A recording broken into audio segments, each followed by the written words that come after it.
এই একটা হাদিস কি যথেষ্ট না? হাদিসে রাবি আলী রাদিয়াল্লাহু আনহু তিনি বলছেন, যখন এই আমলগুলো সমাজে বেশি বেশি চালু হয়ে যাবে তখন কি হবে? নবী সাল্লাল্লাহু আলাইহি ওয়াসাল্লাম বলছেন যে তখন জমিনের মধ্যে আল্লাহর পক্ষ থেকে গজব আসবে। কি কি? 1 নাম্বার, প্রবল ঘূর্ণিঝড়, জলোচ্ছ্বাস। 2, আগুনও বর্ষণ হতে পারে, হাদিসে আসছে। 3, ভূমিকম্প হবে বেশি বেশি।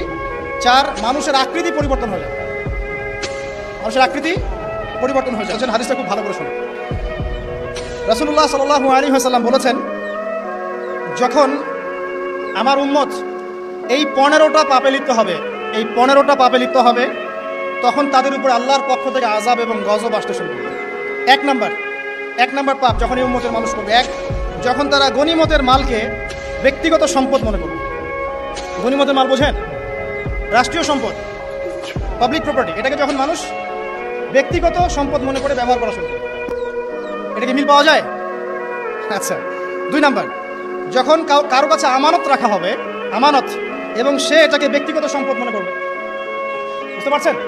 আমানত রেখেছে, এটা খেয়ানত না করাটাই কর্তব্য, কিন্তু এটাকে যখন ব্যক্তিগত সম্পদের মতো মানুষ ইউজ করবে, শেষ করে ফেলবে, নষ্ট করে ফেলবে, তখন আল্লাহর আযাব আসবে।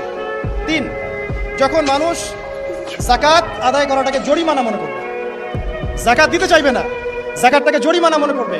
কি সমস্যা, কি বার্ডেন, যাকাত আবার দেওয়া লাগে কেন? আমরা তো ট্যাক্স দেই। যাকাতকে মানুষ জরিমানা মনে করবে। 4 নাম্বার, যখন স্বামী, সমাজের স্বামী যারা আছে, এরা স্ত্রীদের আঁচল ধরে থাকবে। বুঝতে পারছেন? স্বামী স্ত্রীর আঁচল ধরে থাকবে, মানে স্ত্রীর অনুগত, স্ত্রী যা বলবে তাই।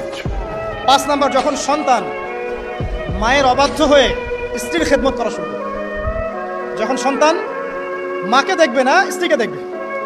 আচ্ছা। 6 নাম্বার, যখন বাবার পরিবর্তে, বাবার পরিবর্তে মানুষ বন্ধুদেরকে সম্মান করা শুরু করবে।